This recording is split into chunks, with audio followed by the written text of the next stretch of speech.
Halo, perkenalkan nama saya Desneria Purba dengan NIM 2424 dari program studi Sistem Informasi. Pada kesempatan kali ini saya akan menjelaskan mengenai soal remedial UTS PBO yang tahun 2025. Sebelumnya saya akan membacakan soalnya terlebih dahulu. Sebuat jasa ekspedisi ingin membuat sistem manajemen warehouse sederhana menggunakan aplikasi konsul. Dalam sistem ini terdapat dua jenis barang, yaitu barang umum dan barang mudah pecah. Setiap barang memiliki informasi dasar seperti kode barang, nama barang, dan stok. Petugas gudang ingin dapat melakukan hal-hal berikut. Yang pertama, menambahkan barang ke dalam daftar warehouse. Yang kedua, mengubah data barang, misalnya nama barang. Yang ketiga, melihat informasi setiap barang secara umum. Yang keempat, menyimpan data barang. Yang kelima, melakukan transaksi barang masuk atau in dan barang keluar atau out. Yaitu ada bagiannya. Yang pertama itu, saat barang masuk, maka otomatis stok akan bertambah. Yang kedua, saat barang keluar, maka otomatis stoknya akan berkurang. Yang keenam, stok tidak boleh diubah langsung dari luar kelas. Yang ketujuh, jumlah barang keluar harus lebih dari 0 dan tidak boleh melebihi stok yang tersedia. 8. Khusus barang mudah pecah, jumlah maksimal barang keluar dalam satu transaksi adalah 10 unit. Ke-9, melihat riwayat transaksi atau barang masuk dan keluar yang telah disimpan. 10. Melihat daftar dan ringkasan stok seluruh barang. Dengan syarat, program harus menerapkan 4 pilar utama OOP, yaitu yang pertama, enkapsulasi atau encapsulation, yang kedua, pewarisan atau inheritance, yang ketiga, polymorphisme atau polymorphism, yang keempat, abstraksi atau abstraction, ataupun interface. Itu bisa dipilih salah satu. Nah, selanjutnya saya akan langsung memulai ke codingannya.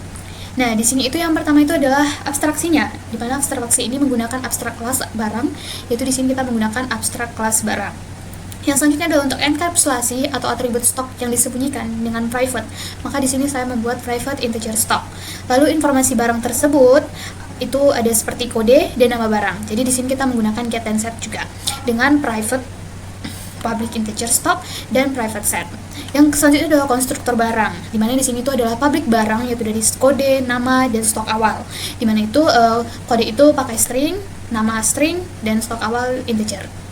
Yang selanjutnya adalah untuk barang masuk, di mana di sini barang masuk maka otomatis stok tersebut akan bertambah. Di sini kita menggunakan public void barang masuk integer jumlah, di mana itu jika jumlah itu harus lebih dari 0. Nah, stoknya itu akan nanti menghasilkan output jumlah stoknya. Nah, lalu selanjutnya adalah barang keluar ataupun stoknya akan berkurang. Nah, di sini itu kita menggunakan public virtual void barang keluar atau integer jumlah, di mana di sini itu seperti ketentuan pada soal bahwa jumlah keluar tersebut tidak boleh harus lebih dari 0 dan tidak boleh melebihi stok yang tersedia. Nah, di sini if jumlah lebih kecil dari 0, nah jika dia itu bakalan ngeluarin pesan ataupun message, jumlah keluar harus lebih dari 0. Nah, jika jumlahnya itu yang keluar adalah lebih besar dari stok, maka dia itu akan menghasilkan output atau akan menghasilkan message bahwa stok tersebut tidak cukup. Nah, jika selanjutnya adalah melihat informasi setiap barang. Nah, untuk melihat informasi setiap barang itu kita menggunakan polymorphism, di mana di sini itu kita menggunakan public abstract void untuk menampilkan info dengan menggunakan tampilkan info. Lalu yang selanjutnya adalah pewarisan atau kelas barang umum dan barang mudah pecah. Nah, di sini itu untuk membedakan antara barang umum dengan barang mudah pecah. Kelas barang umum itu adalah turunan dari barang. Kelas barang umum itu barang, maka dengan menggunakan public barang umum itu ada string kode, string nama, dan integer stok awal. Dimana itu bakalan ada base kode, nama, dan stok awal. Yang kecil adalah polymorphisme, yaitu override method abstract. Nah, di sini tuh public override void itu tampilkan info. Dia itu bakalan nampilin kode, nama, dan stoknya. Lalu selanjutnya adalah kelas barang mudah pecah. Ini turunan dari barang tadi. Nah, di sini tuh di situ kita akan membuat kelas barang mudah pecah sama dengan barang. Di sini itu adalah public barang mudah pecah. Itu akan terdiri dari kode, nama, dan stok awal. Lalu dengan ketentuan soal tadi bahwa barang mudah pecah ini hanya maksimal 10 unit keluar per transaksi. Jadi setiap transaksi itu hanya boleh keluar 10 unit doang. Nah, dengan menggunakan public override void barang keluar dengan integer jumlah, dengan ketentuan jika jumlah lebih besar dari 10, maka dia akan mengeluarkan message bahwa maksimal transaksi itu adalah 10 unit per transaksi untuk barang mudah pecah seperti di soalnya tadi. Lalu else-nya itu base barang keluar dengan jumlah. Nah, selanjutnya adalah polymorphism juga berlaku di sini itu di public override void, yaitu untuk tampilkan infonya. Di situ nanti bakalan keluar barang mudah pecah dengan kode, nama, dan stoknya. Lalu selanjutnya untuk melihat riwayat transaksi. Nah, di sini itu akan ngebuat kelas transaksi, yaitu dari public string kode barang itu baru jenisnya, jumlah, dan waktu. Nah, itu menggunakan get dan set. Nah, untuk di bagian jenis itu ada yang in dan ada yang out. Jadi itu kayak ada yang keluar dan ada barang yang keluar dan barang yang masuk. Lalu selanjutnya adalah public transaksi. Nah, di sini tuh ada terdiri dari kodenya, jenisnya, dan jumlahnya. Di mana di sini ada kode barang itu sama dengan kode, jenis sama dengan jenis, jumlah sama dengan jumlah, dan waktu sama dengan date time. Selanjutnya adalah untuk membuat class warehouse. Nah, di sini tuh class warehouse itu private list barang itu daftar barang, new list barang, private list transaksi, riwayat sama dengan new list transaksi. Nah, di sini tuh yang pertama untuk tambah barang ke daftar warehouse. Di sini tuh menggunakan public void tambah barang yaitu barang B dengan daftar barang at B, dan di situ akan menghasilkan menghasilkan message bahwa barang berhasil ditambahkan.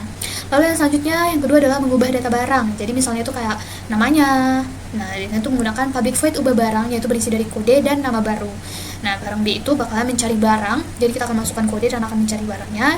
Nah, jika tidak ada, dia itu akan null, dan jika B namanya itu ada, maka itu bakalan disuruh untuk memasukkan nama baru.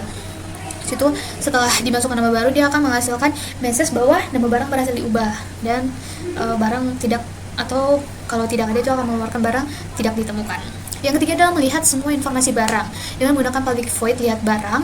Nah, di sini tuh sama ya if daftar barang count sama dengan 0, console write line itu belum ada barang di warehouse. Jadi misal belum ada barangnya.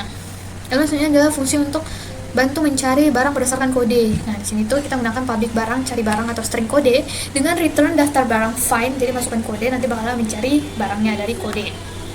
Yang selanjutnya adalah barang masuk. Public void barang masuk itu ada string kode dan integer jumlah. Nah, barang B itu bakalan mencari kodenya, mencari dari kode. Terus selanjutnya itu barang masuk itu bisa dimasukkan dengan new transaksi dengan kode in dan jumlah. Yang selanjutnya adalah barang keluar.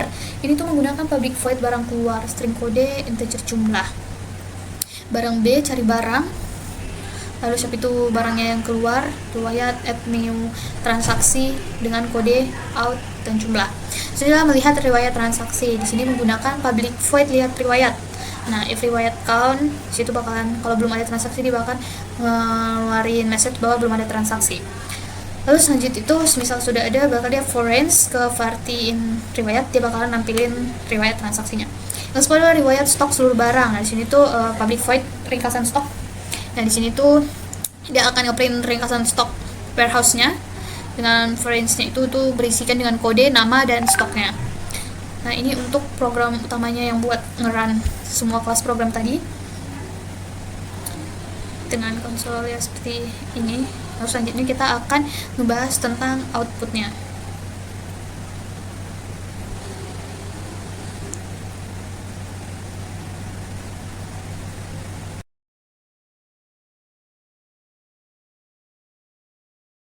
Yang selanjutnya ini adalah hasil outputnya, dan di sini saya akan menjalankan outputnya. Yang pertama di sini tuh untuk tambah barang. Di sini kita tinggal klik 1, lalu kita masukin kode barangnya, misal kode barangnya 01, lalu nama barangnya kita masukin buku, lalu stok awalnya kita buatnya 20.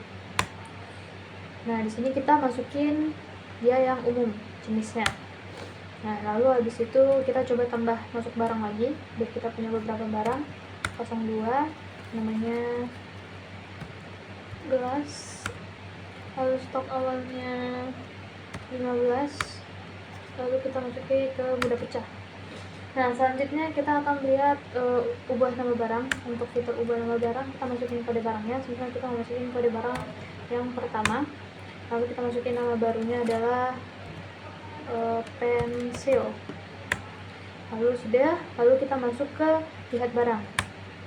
Nah, di sini tuh akan keluar barang umumnya itu yang pertama dengan kode 01 pensil, stoknya 20, dan kode 02 gelas, stoknya 15. Lalu habis itu kita masuk ke barang masuk. Nah, di sini kita masukin kode barangnya, misal kode barang 01. Nah, ini ada masuk barang sekitaran 5 barang. Nah, habis itu kita masuk ke lihat barang lagi untuk melihat stoknya. Nanti ya kita masuk ke barang keluar. Nah, ini kita masuk ke 02. tadi stoknya 02 itu ada 15. Jadi semisal tadi dengan ketentuan bahwa barang keluar ini nggak boleh lebih dari 10 yang boleh pecah. Nah, misal kita masukin 11. Nah, itu akan ngeluarin message bahwa maksimal 10 unit transaksi untuk barang boleh pecah. Nah, oke, kita lanjut ke barang keluar lagi, tapi yang sesuai 02. Jadi semisal kita mau jumlah keluar 5, nah itu udah masuk. Jadi sisanya tinggal 10 karena tadi stoknya ada 15.